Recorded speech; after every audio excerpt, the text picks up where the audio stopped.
Hi guys, welcome back. Kavya Madhavan മലയാളത്തിലും അതുപോലെ തന്നെ തെലുങ്കിലും അഭിനയിക്കുന്ന ഒരു ആക്ട്രസ്സാണ്. 1984 സെപ്റ്റംബർ 19 ഈ ആക്ട്രസ് ജനിച്ചത്.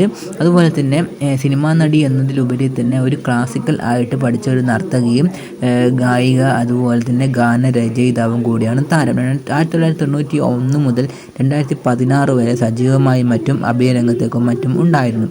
അതുപോലെ തന്നെ താരം നിഷാ ചന്ദ്ര എന്ന ഒരാളെ 2011 കല്യാണം കഴിച്ചിരുന്നു. പിന്നീട് 2011 ഇരുവരും തമ്മിൽ ഡൈവോഴ്സ് ആവുകയാണ് ചെയ്തത്. പിന്നീട് 2016 വീണ്ടും ദിലീപ് എന്ന മലയാളം ആക്ടറിനെ കല്യാണം കഴിക്കുകയാണ് ചെയ്തിരിക്കുന്നത്.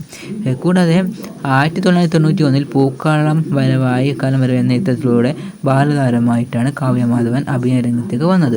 1999 9ാം ക്ലാസ്സിൽ പഠിക്കുമ്പോൾ ലാൽ ജോസിൻ്റെ ചന്ദ്രനുദിക്കുന്ന ദിക്ക് എന്ന മൂവിയിലാണ് താരം ഒരു നായികയായി അഭിനയിച്ചത്. അതിൽ താരത്തിൻ്റെ കൂടെ അഭിനയിച്ചതും ദിലീപ് എന്ന ആക്ട്രസ് ആയിരുന്നു. കൂടുതൽ മൂവികളിലും താരം ജോഡിയായി അഭിനയിച്ചത് ദിലീപിൻ്റെ കൂടിയായിരുന്നു.